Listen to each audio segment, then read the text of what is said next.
Over the past 30 years, the developing world has undergone revolutionary changes.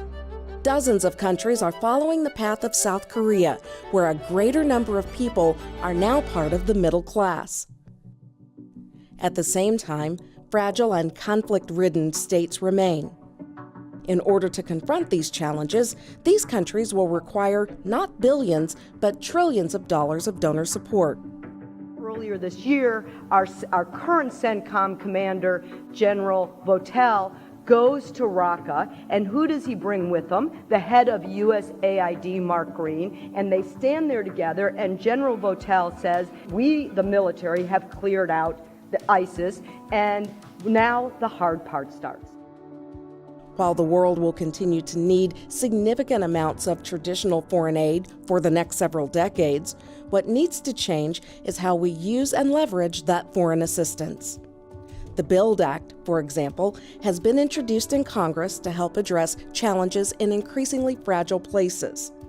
It modernizes the way in which the U.S. government does development finance and solves three sort of core problems: the scope, the tools, and meeting competition. It provides the U.S. government with a 21st century development finance institution with the ability to mobilize private capital at greater scale.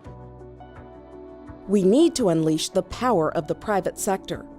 Companies have many important roles to play, such as contributing to tax revenues, making significant investments in societies, creating jobs, and meeting global standards of conduct.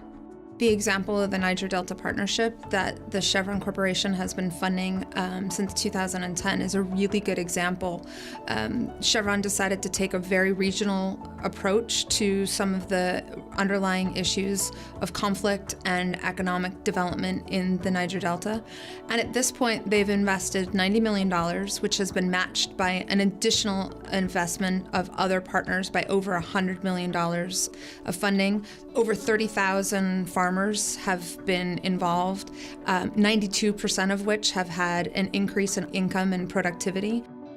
By focusing on private sector investments, market reforms, and liberalized capital markets, we can go from billions to trillions to address some of the big challenges of our time. For more information, visit the Global Development Forum page on CSIS.org.